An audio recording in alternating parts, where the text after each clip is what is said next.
Welcome. Emotions are everywhere. So how can we be smarter with our feelings? The answer is emotional intelligence, or EQ. We're delighted you're watching, because at 6 seconds, we're working towards 1 billion people practicing the skills of emotional intelligence.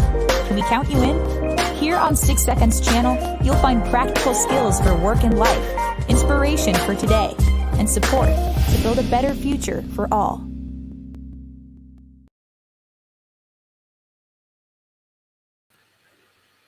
Hello, everybody. We're delighted to have you here on our weekly live stream show. This is part of our Growing You online series, which is offering people a chance of getting together and support each other in times of crisis. We know that in times like this, one of the most valuable things we can do is connect with ourselves, with our emotion, and with one another in an emotionally intelligent way. Today's panel on finding purpose will start in about 5 minutes. In the meantime, would you please say hello in the chat and tell us where you're from?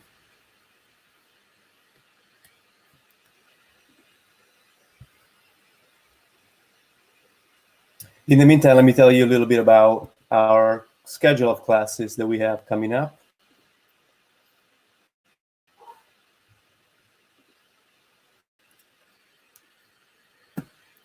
As you can see, this is the schedule for this week. We have a lot of sessions from tomorrow onward and next week as well. We'll have another panel on, again, kind of a similar topic on finding purpose and meaning in our future and kind of how the future is going to be shaped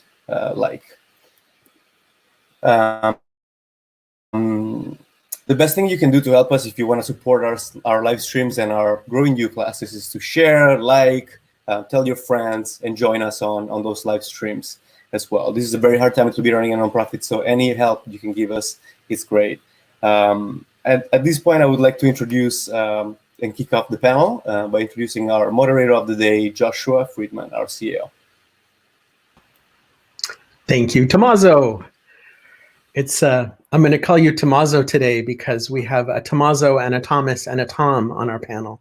So I'll practice my Italian, and it's really grateful to those of you who are joining us live. It's really exciting to see you here and chatting and asking questions, and we really want to make this an interactive conversation, even though we're in this sort of one-way communication world. We want to engage with you. And those of you who've been on the Growing You classes know that they're really not a one-way thing. They're interactive and the next best thing to a live experience. And we're really committed to creating experiences where people can participate and feel the support of being together. So in our live streams, we're able to do that through the chat, and we love it when you ask questions and share what you're perceiving and trying and your own experiences of what we're talking about today. Tiffany Vardy, who's one of our EQ ambassadors, and I were talking a few weeks ago, and Tiffany actually brought up the topic of today's panel, saying it's so hard when all of the things that you normally do that give your life a shape and even give your life a meaning are off the table. You are somebody like Tiffany who's a dancer, maybe you're somebody who goes to the gym. I can't quite relate to that, but hey, I like the idea. I'm somebody who normally travels a lot. There's so many things for us that are off the table right now. And the question is, where do we find our identity in that moment? So I'd like to introduce you to today's panel. And I'm super excited to have some new friends and old friends here. Not saying anybody's old, but some friends who have been part of 6 Seconds for a very long time, including our president, Anabel Jensen, who's the founder of 6 Seconds. And I've now worked with Anabel since 1992. And looking forward to many more years of working together. So Sean, why don't you take us over to be able to see all of the panelists, and we're gonna get started here with a question for everybody. So what I'd like to do to get started is ask each of you to answer a question that you have just a 30-second answer. What's something, and Tommaso, you could repeat this if anybody can't hear, but what's something that you used to do in the old days, 2 months ago, that you can no longer do, that you're missing? And so if you could introduce yourself with that little sharing about what's changed for you. And thank you, Tom's put the question in the chat, on the screen, in case anybody's having trouble hearing. So Anabel, you want to go first? Sure, be happy to. I think I'm missing most my friends, those lunch breaks, those coffee breaks, those getting together for hot chocolate. However, I consider myself an inventor based on 6 seconds assessment tools. So I am continuing to invent new ways to educate and new ways to learn. Anabel Jensen. Happy to be here. Thank you, Anabel. Let's go to Tom Wojick. Good evening, everybody. I think 2 months ago, I would have introduced myself as a safety consultant. I was working with a client in Mexico, traveling down there monthly. Matter of fact, I made my last trip in the beginning of February. Now I find myself that consulting arrangement has been temporarily terminated because of the pandemic. And over the last month and a half, I think I introduced myself now as a friend. I've gotten in touch with so many people that I hadn't been in touch with, and developed some new friends all through social media. And so my life now is moving towards expanding that whole idea of what friendship is again, and what it is to be a friend versus a consultant. And I'm happy to be your friend, Tom. You always have been. And Tom Higgenson. So I obviously things are a lot different for me. Usually we would have been on a European tour and back by now, as well as playing at Disney World last week, and all that stuff was obviously canceled. And also I think like you had said, you travel a lot, and I'm always traveling, even aside from the band stuff. I'm going back and forth to California and doing a bunch of writing and recording. So yeah, everything just kind of came to a big halt for me. Luckily, I'm with my son most of the time here in Chicago. So that's a nice thing to keep me busy, you know, to be able to hang out with him. He's 10 years old. So it's kind of the perfect age to kind of be stuck quarantining. He's playing a lot of video games. We're playing a lot of, doing a lot of Legos, and I'm trying to teach him how to play drums and things like that. So I think that's I'm just mostly just trying to enjoy it and take advantage of the time where I'm not traveling and not having to be all over the place, and can just sit in one spot and, you know, like I said, just kind of enjoy it, catch up on some movies, catch up on some books is the idea, even though I haven't cracked a book yet, but I'm going to. But yeah, just enjoy the quality time. That's what I'm doing. Thanks, Tom. And Matthew, how about you?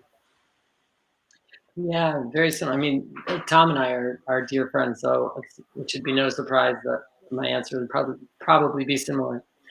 What I would be doing now is stressing out, because what my organization does is we have a production arm called Strange Entertainment. It's a production arm of Charity Bomb, our organization. And we produce a strange annual benefit concert series. And that was supposed to be happening Friday in Los Angeles. So I would be artist wrangling, you know, doing all the last minute production components and prop builds and everything, because it's, you know, a whole, we recreate the atmosphere of whatever theme we're doing.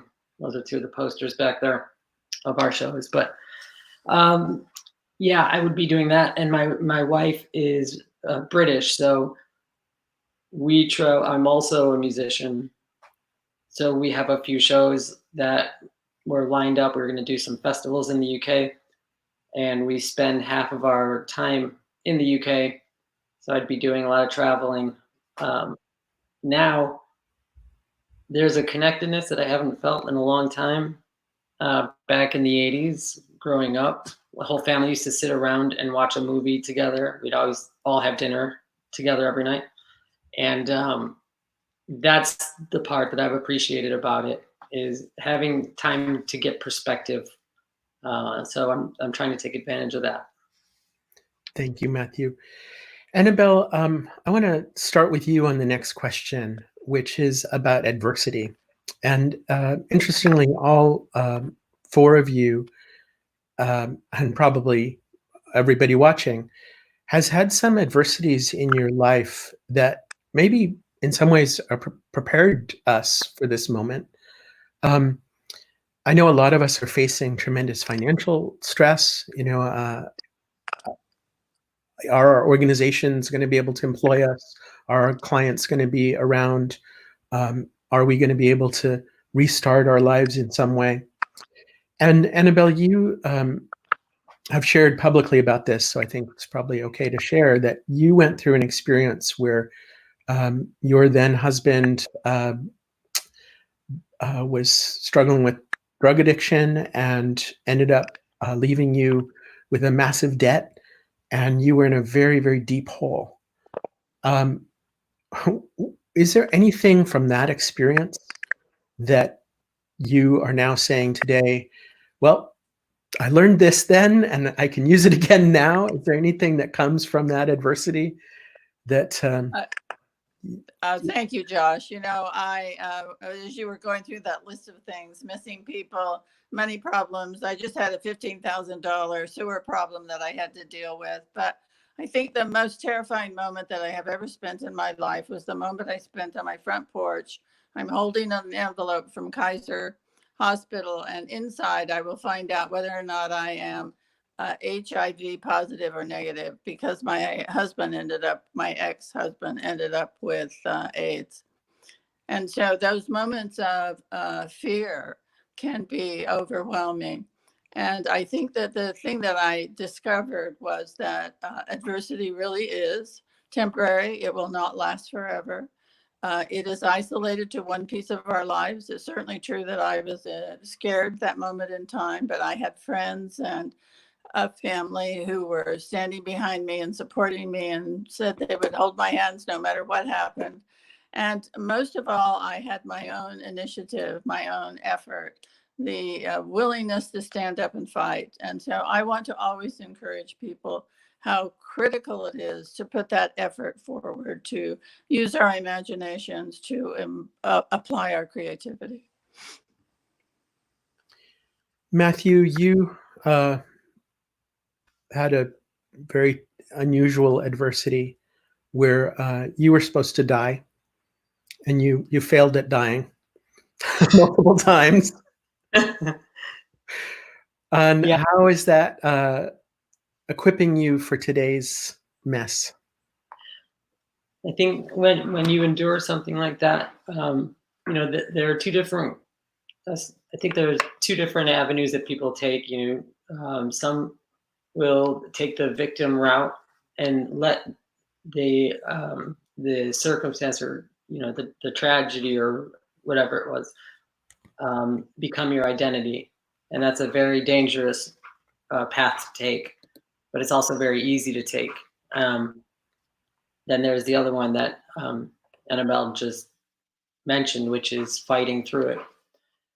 Fortunately, I chose that one as well, and I think it does require, as she said, a community of family and friends, and that my family and my friends and the music community who came together in the wake of my ordeal to help pull me up. That is absolutely an essential component. And then throughout the recovery period, which was just over a year, I used that time for the first time in probably 20 years to get perspective on what the last 20 years of my life had been. And I hadn't been able to appreciate those years until then. So it's good to have a break for a minute. Thank you. Tom H., how about for you? Let's maybe shift a little bit to the present. you also spent some time in the hospital, but now you talked a little bit about what you're doing right now with your son and not touring. What are you experiencing now in terms of your own sense of purpose? Well, it's funny because you always, like when I'm working all the time and when I'm traveling all the time and staying busy, you always in the back of your mind, at least I'm like this, you always kind of think like, oh, someday I would love to have this time where I can just sit with my son for weeks at a time. Or like I kind of said, catch up on all those movies or do all these things. But you stuff it away in the back of your mind because that'll never happen. It's like a pipe dream because you're always busy and you're always working, you're always moving and going and going. So now it's almost like, I don't want to say it's a dream come true because it's obviously not that, but in a certain way, a certain perspective, you can shift to look at it as like, okay, like I've always kind of wanted a time to be just able to be off and to be with my son and to do all those things that I always wished I could be doing while I was on tour. Granted, it looked a little bit different then. It wasn't a lockdown and I had a little bit more than, the walls of my house to look at in my dream version of it.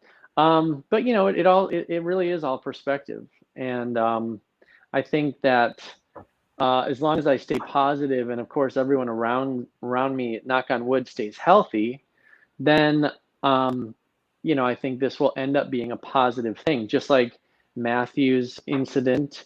And like you said, I was in a bad car accident, should have died, had this whole thing, and that's flipped my perspective on life a little bit, just like Matthew had said. And I kind of feel like this is one of those times, And Tom, I read a review of your band that said actually your writing changed after that experience. I don't know if that was. Absolutely. Well, I from before that I was just learning what I was doing. Like, oh, what rhymes with cat? Hat. Okay, cool. I'll write that in the song. Just like not really putting my heart and soul into it. Just kind of, more of like I said, learning the craft, learning whatever. But then, yeah, after my accident happened, I had to sit around. I was forced like this to sit around and do nothing for a while. And so I got to think about it and think, okay, well, I'm going to write these songs. I love being a musician. I love music. It's like, if I'm going to do this, I better make it count. I better, make my songs like a personal diary so that I can really tell my story. So I can really attach myself to this music. And from that moment, that's like literally when everything started, like the band was kind of like rising. And at that moment, it really started to move. Like once I started putting more of myself into the songs. I think there's a moral of that story that is probably important for all of us. Tom W., I want to ask you a question. I'm going to share something that somebody emailed to me. You've been posting on Facebook every day a photograph of a flower. And it's actually hard for me to talk about that without crying. You're going to get me into tears too. What I was thinking about is, for years and years, you and I have had this conversation about what leadership really is, and that it has very little to do with what we do. So here's what somebody sent to me. Lisa said, that said, there's this deep, pervasive exhaustion and anxiety going on, and I don't think any of the videos will be able to fix it. I was asking about, what videos we should be making next. So there's a chronic anxiety of the pandemic, and it's not just about will someone I love die. It's about will my organization survive? How many others are out of work? What's happening in our society? These other forms of anxiety and the extreme imbalance that we're seeing. So I'm wondering, in this context of this deep level of challenge that people are in, and that your flower is in, what are you learning about leadership and purpose right now? Wow, Josh, this relationship I developed with this flower was, at first to begin with, just kind of superficial. I was trying to find something tangible that I could relate with, that I could kind of juxtapose what was going on with the pandemic. And so early in the pandemic, I would go out and visit this one magnolia blossom, and I decided to take a picture of it and watch it and take a picture of it every day and just watch it begin to emerge and bloom. And what I realized is that at first I was approaching it as a doing. I was going out, taking the photo, and all of a sudden, I even felt at one time where I was finding myself frustrated because it wasn't opening up enough, or the breeze would be blowing and I couldn't get the photo that I wanted. And I realized that's not what this is about. It's not about me. It's not about the photo. It's about nature. It's about the flower, and the flower and nature will take its course. It's really about being. It's not about doing. And that once I was able to come to terms with that, I was able to develop a relationship with that flower. So when you talk about leadership, I have found throughout my career that most of my leaders were doers. That they were doers because they wanted to go up the ladder. They were doers because they wanted to prove something.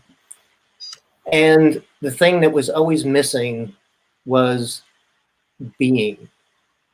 And all my work since, even in safety, what I found in helping organizations develop safety cultures, it was always about doing safety. And although there was success, they were never really successful. And so my whole approach is to create safety leaders. And like I use the term, I am safety. It's not I do safety, it's I am safety. It's the embrace, the embodiment. It's the sense of authenticity, integrity, and presence with safety. Not when your supervisor's there, but every moment, when you're by yourself, when you're alone. And so for me, I think, and for what you and I, Josh, have experienced with our work with the Navy, et cetera, it's this sense of leaders developing into being who they are, of being instead of doing leadership is really the most significant thing. And I was sharing on the screen there some of the pictures of your flower. Well, I don't know that it's your flower, but the flower. No, as a matter of fact, I started to relate to it that way and started reporting, and then I realized it's not mine. It doesn't belong to me. We are who we are, and it is extremely important. So, and I don't know if this is the most recent picture, but that is today. That is today. Yeah. And of course, this is what happens with flowers, right? So I'm not exactly sure what the lesson there is for all of us in terms of our own purpose, but I think it's powerful to see that little moment in time. Anabel, what are you hearing in what Tom said about finding our purpose, about figuring out what's really important? I loved what Tom said about I am safety. I am safety. And I thought about that and I thought, okay, what do I want to be? I want to be persistence. Einstein said, I'm not smarter than anybody else. I just stay with things. And so I want to be that individual that models persistence and intrinsic motivation. And I 100% agree with him.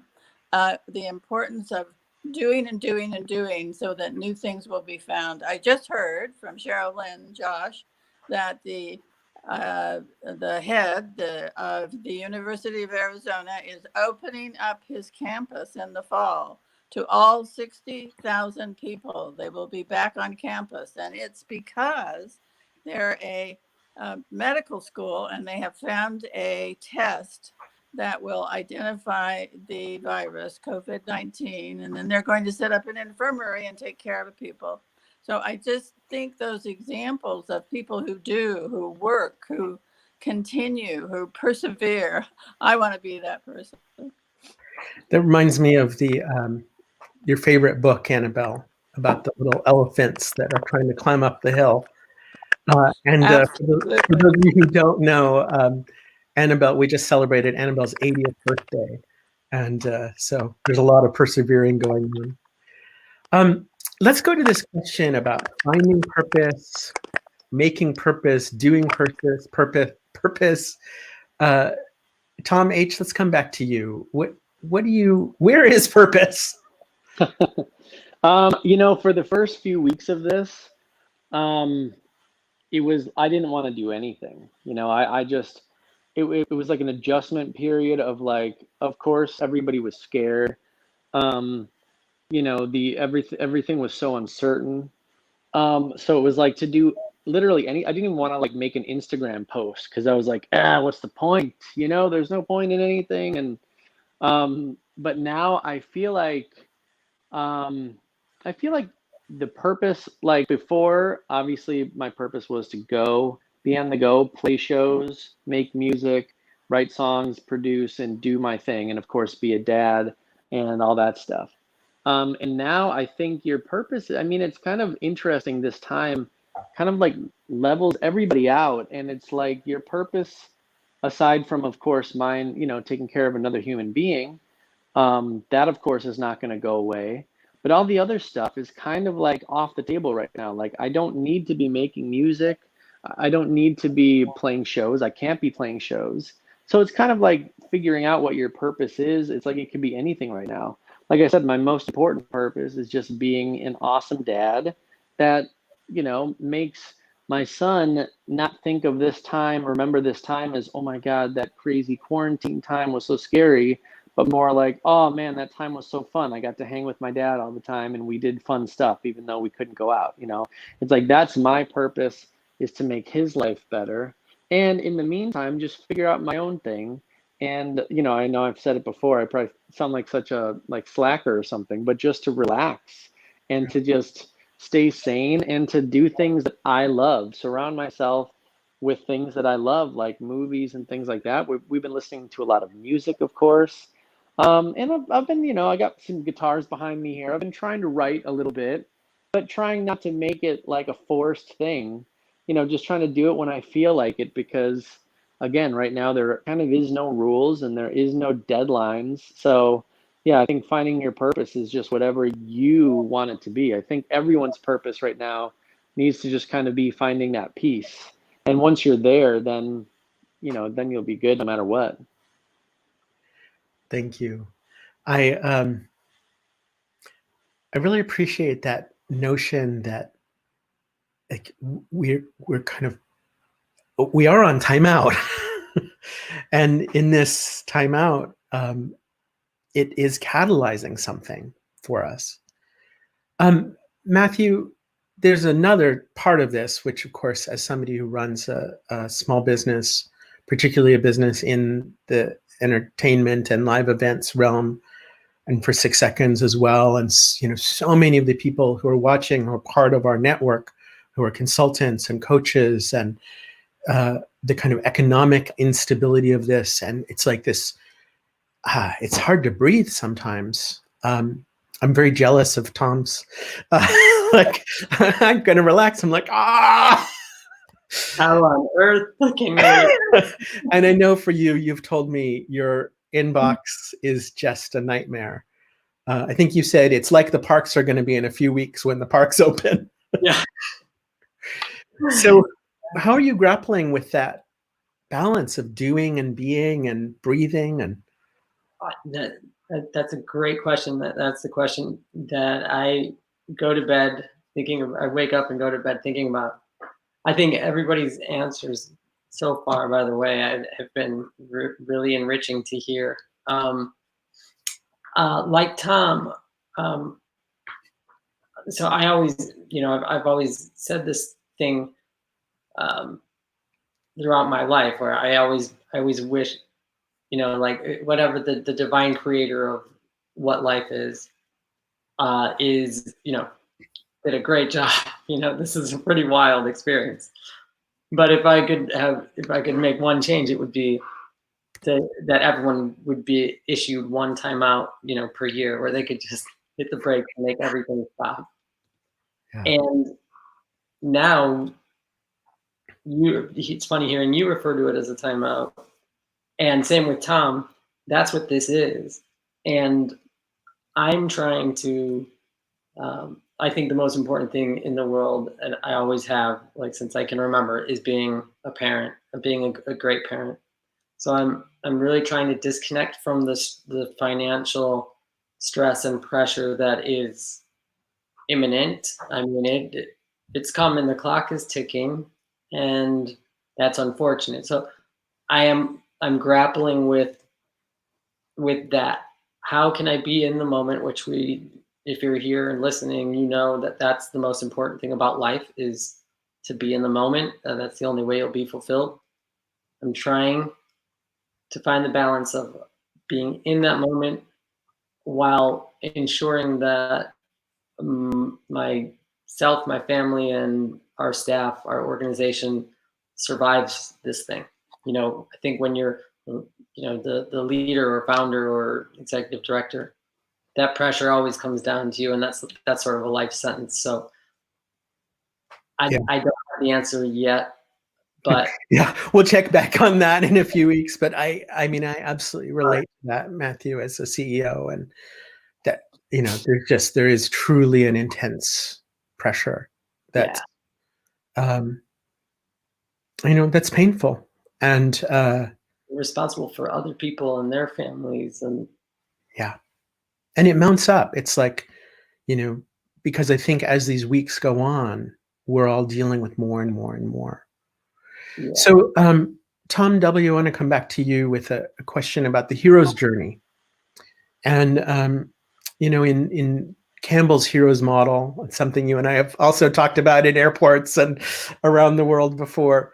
The hero's journey, there's this period of time where the hero is on this quest, and she or he, they are grappling, and things are very intense. And then in Campbell's model, they arrive at this place of clarity, and they get the magic ring, or they can, they win the sword, or, whatever. There's something that happens, and then they go back to ordinary time.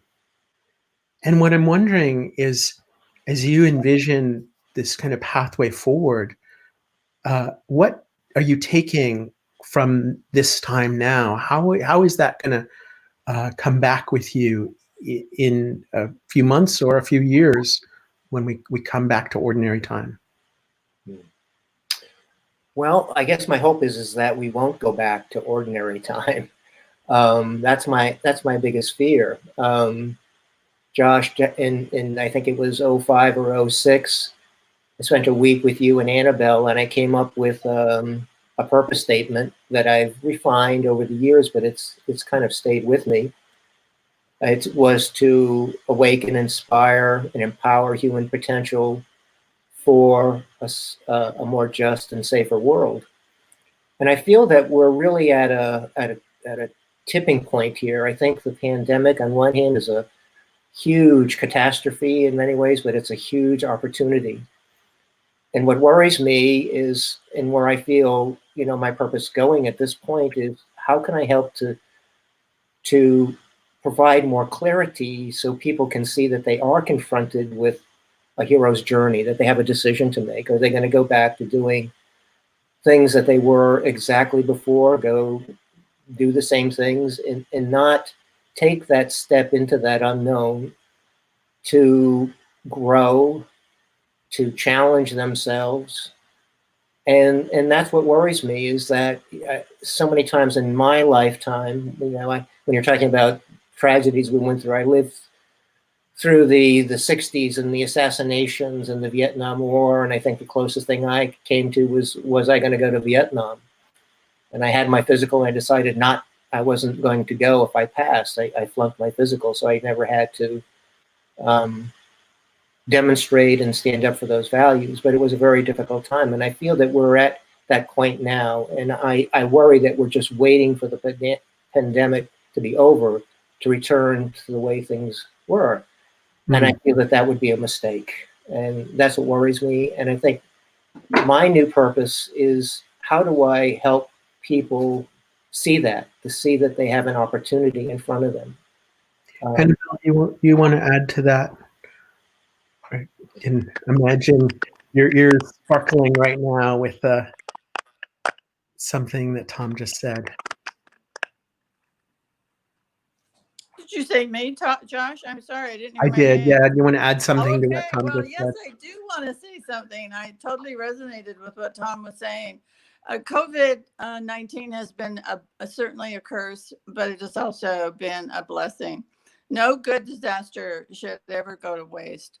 And I think that one of the things that's happened during this period of time all over the world, Russia, Germany, China, Italy, the United States, people have all discovered how important emotions really, truly are, how important connection really, truly is. And so I hope people will always remember this, that the most beautiful things that are in the world are not the things we see, are not the things we hear, but are the things that we feel. I want to hold on to this emotion forever. Tom H., do you have a song lyric that kind of runs through your head sometimes when you're kind of feeling stuck, and that helps you kind of imagine stepping forward? Wow. I forget all my lyrics right now since you've asked me that question. That just went blank. You can make up a new one right here. Yeah, there you go. No, I don't know if it's necessarily a lyric that goes through my head or anything, but I think what she just said was very beautiful, and that's something, I'm always, obviously, with all my answers and everything, I'm an eternal optimist. I'm always kind of seeing the positive in things.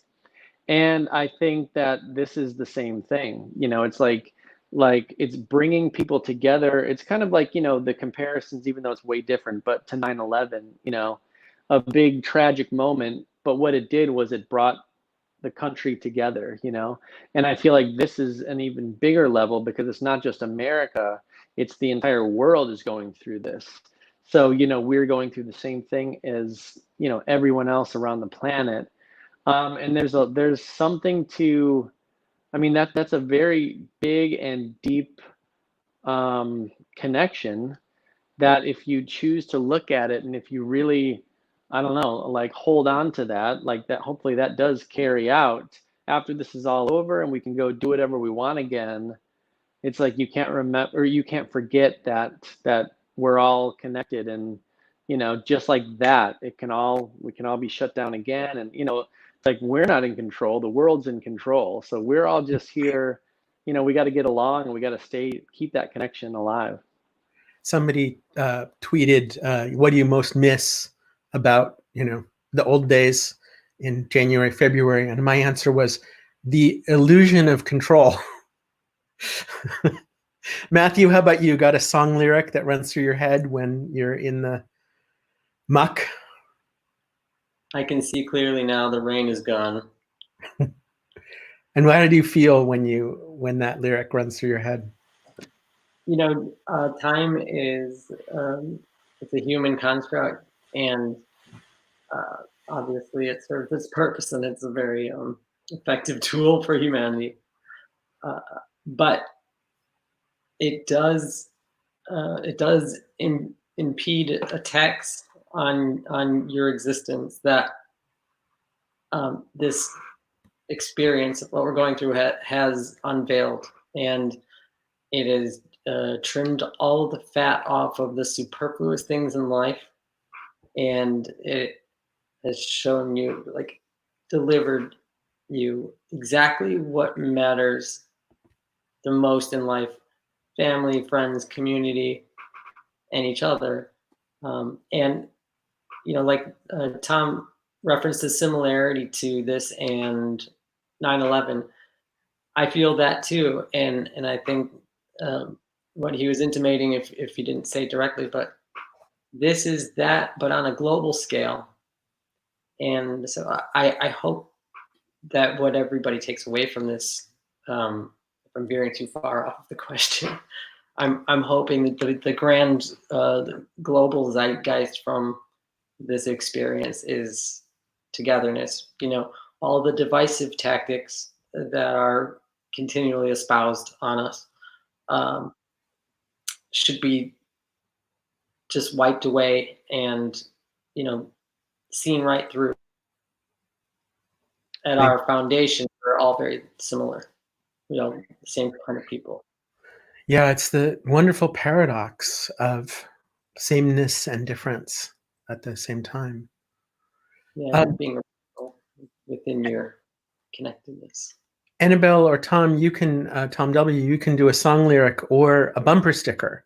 So I'm just reading some of the comments people are posting in the chat, and people feeling this challenge of slowing down, wanting to go deeper, be more conscious, but also feeling some very big feelings, and this sense of uncertainty and this maybe sense of connection, and at the same time smallness. So if you could distill it down, what's your bumper sticker or your song lyric? Anabel, you want to go first? Sure. I think mine would be, life does not have to be perfect to be wonderful. So right this moment in time, we are certainly not living in perfect times, but we are living in wonderful times. I've had the most wonderful things done for me during this particular period of time, from candy on my doorstep to wonderful notes to Anabel, how can we help you?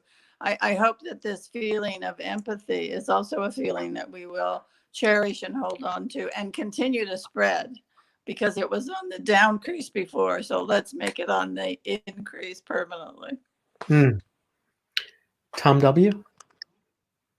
Embarrassed because my favorite song right now that brings me to tears, and maybe the two people who are Tom and Matthew will know the name of it. It's the Louis Armstrong song. It's a Beautiful World. I think it's my favorite song right now. And I guess if I was to have a bumper sticker, I think I would, the bumper sticker would be, "Am I alive?" What does that mean? Just a kind of challenge for people to kind of like, wake up, take a look around you. Just don't go from here to work. Just don't do parenting, be a parent. Just be present. Notice that you are alive and the world around you is alive. And I think that we've kind of lost focus with that, and to really cherish that and appreciate that. And that's what worries me about this rush to get back to normal, quote unquote normal. Yeah. Thank you. And that, by the way, is our topic next week. I hope that those of you who are watching will join us. We're going to grapple with this question: should we be going back to normal, or should we be going forward to something new? And what is that something new? Tom H. or Matthew, what are you taking away from this conversation? What's the insight you're going to carry forward? What are you going to do with that? Tom, you want to go first? No, you can go ahead, Matthew. That's not coming. Go for it, Matthew. I think that a good practice for everybody, including myself, the panel, everybody, is if you imagine yourself standing at the end of your life, looking back, is what's happening right now that is discomforting you. Is it really going to matter at that point? Maybe that'll help flip that perspective a little bit. Yeah. By the way, we have a couple more song ideas in the chat. "Stop in the Name of Love." I think that that could be a very useful song lyric for today. And That's pretty good. Elmarie says, "What a wonderful world." I think that's the title of the song. I thought of one as well. "Yesterday" would be a pretty good one. All my troubles seem so far away. Yeah. Yeah. I was my 19-year-old son is learning to play guitar, and he's been playing a lot of different songs. And I was thinking about that. Such a beautiful, sad idea that like we've lost what was, Mm-hmm. and how do we actually step into this moment, even though it's really painful, or not? Maybe it's just beautiful. Maybe it's peaceful. How do we step into now? Do I Yeah. still have my mic on here? Yeah, go. I was gonna say, I'm always kind of a nostalgic person in general. Like Yesterday by the Beatles actually is one of my favorite songs of all time. But just that idea of like looking back on your life and how you got here, like it's very easy to look back and miss the good old days, but then you've always got to remember that these are tomorrow's good old days, right?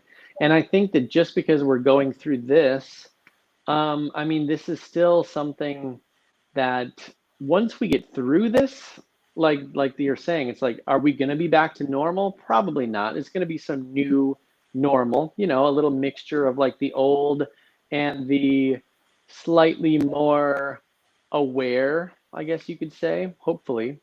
But I still think I have this funny thing, and again, this is my optimistic outlook, but I kind of feel like once we get back into the normalcy of life, I feel like we will look back on these times of quarantine and COVID-19, and aside from all the tragic elements of it, I feel like we're going to look back and think, man, like I kind of miss that. I kind of miss being stuck at home. I kind of miss that time out, right? So I guess I'm trying to live this moment with that foresight to, kind of make the most of it and enjoy it, because as soon as things start opening up, which is very shortly, it's slowly but surely going to get back into a routine. And then I'm going to be dreaming again of, man, what if I wish I could just have a month off to myself and do whatever I wanted to and sit around my house all day. So yeah, I think I think that's a very important thing, is to just try to enjoy it and make the most of it, because I think we'll kind of miss it. We're not going to miss being stuck and not seeing people, but we'll miss that lack of responsibility that, you guys, everybody's of course worried about the financial stuff, but there's really not much you can do. There's only so much that you can do. So there is a little bit of freedom that comes with that. So yeah, I don't know. I'm just trying to enjoy it, knowing that like we're going to wish we had a month off or a month to do nothing, once it all starts up again. Thanks, Tom.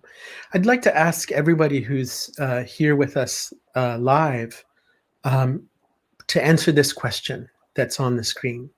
And ideally, actually scroll down, not in the chat, actually scroll down to the comments, because the chat is kind of ephemeral.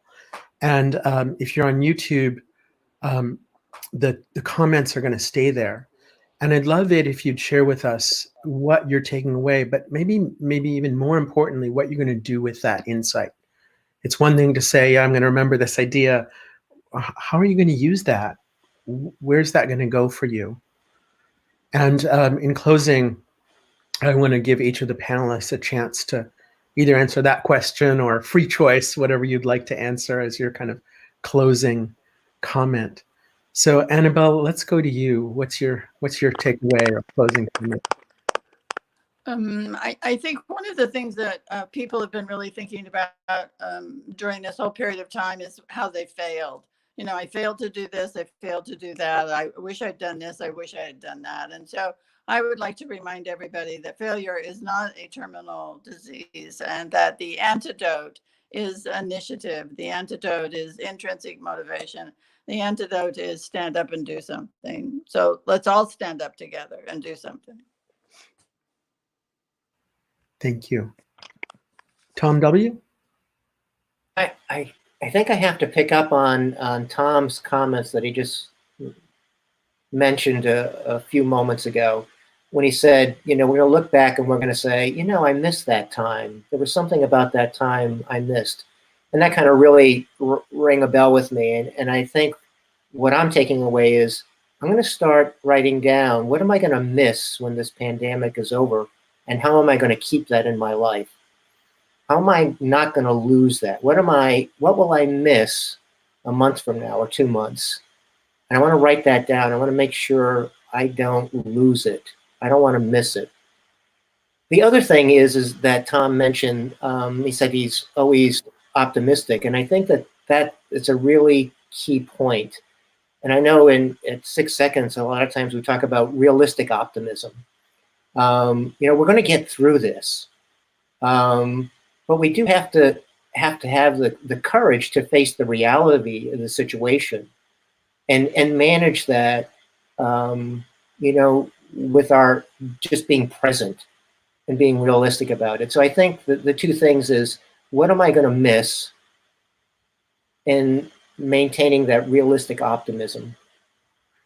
Well, and related to what you said earlier, Tom W. and also Tom H., this comment from Carolyn, as we think about this is a special time. This is a time that's going to be in history books. And, as a parent, as a friend, as a CEO, as a person, like, are we actually paying attention to this moment? And then I also wanted to just share this comment from Linda. And Linda, I actually known Linda for a very long time. And Linda, I didn't know that you were battling with cancer last year. But what a beautiful thought to hold on to. I am healthy. I am alive. Here I am. It's not I'm doing. I am.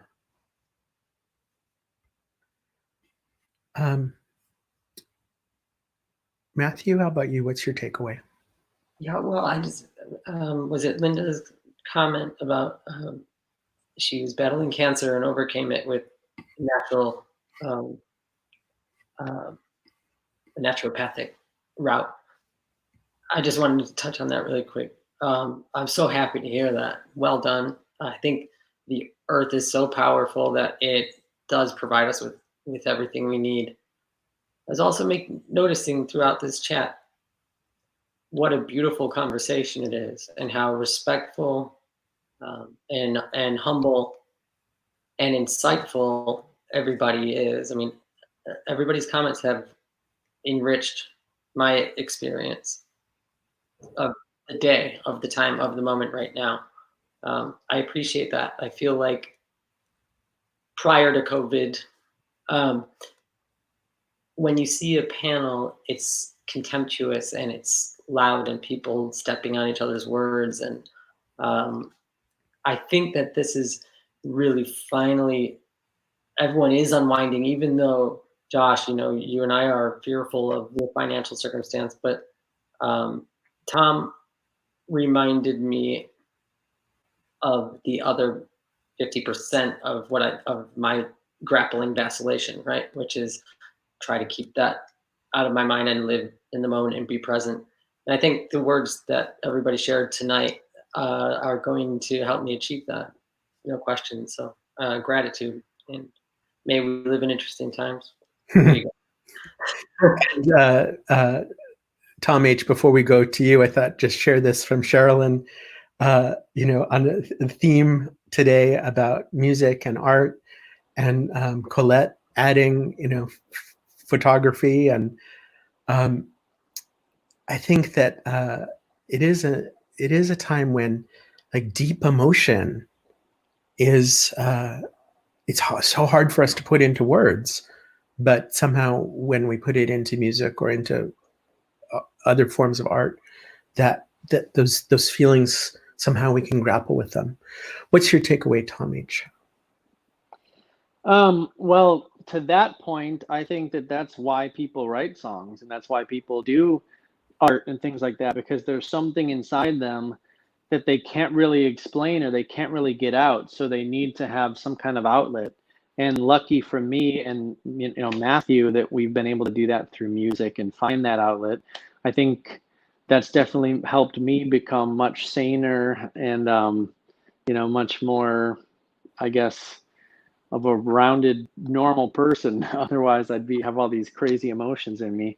But yeah, my takeaway from this, I think, moving forward is just, like everybody's been saying, connectivity and just what really matters in life. It's not about the things you look at, it's about the things you feel. It's about the people that you love and all that stuff. So I think that moving forward, just like Matthew said, the gratitude, just really remembering this moment and being able to step forward and say, wow, I never want to take another, going to the movies again for granted.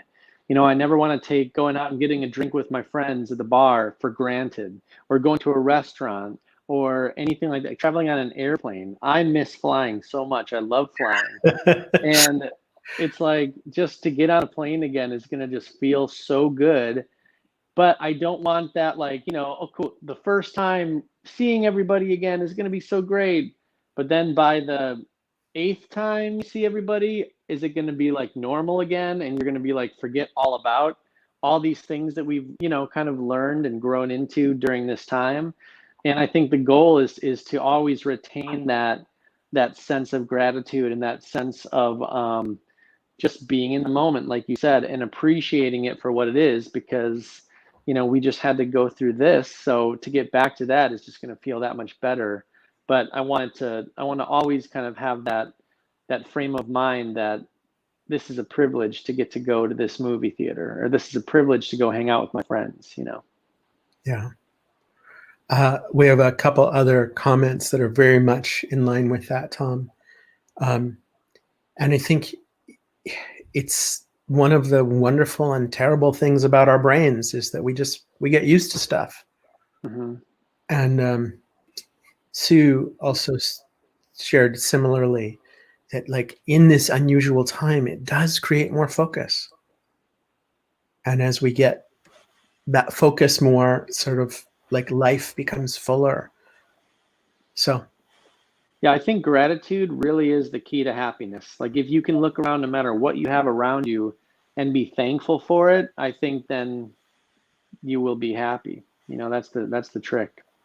Yeah, and you'd be surprised at how little it takes to be grateful. Yeah.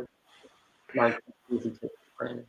Well, I'm grateful that you all took the time to be here, or gave the time to be here, maybe better than taking the time. And I was really looking forward to this conversation, and I feel really filled up with gratitude and with sparks, and I feel more alive and curious and creative.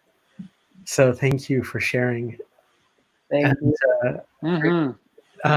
Tom, number 3, we'll come back to you and let you close us out. Tommaso. Hi, everybody. Thank you for the conversation. And thank you to everybody who's watching us live on Facebook and YouTube. And if you like the conversation and you want to support what we're doing, please consider subscribing, follow, like, all the things you know how to do really well on social.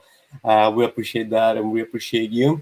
And also stay tuned for a video premiere that we're going to launch in 15 minutes or so on our YouTube channel. Join us for that. One more thing I want to talk to you about is our next week's Grow You schedule and our next week's panel. And you can see it's going to be on Tuesday again, but 8 a.m. Pacific time. And it's going to be about, again, another future-oriented topic. How is the future that we're going to go back to or forward to? How do we want to imagine that future? Thank you for your involvement, and we hope to see you next week. Bye. If this was helpful, would you please comment, like, share, and subscribe?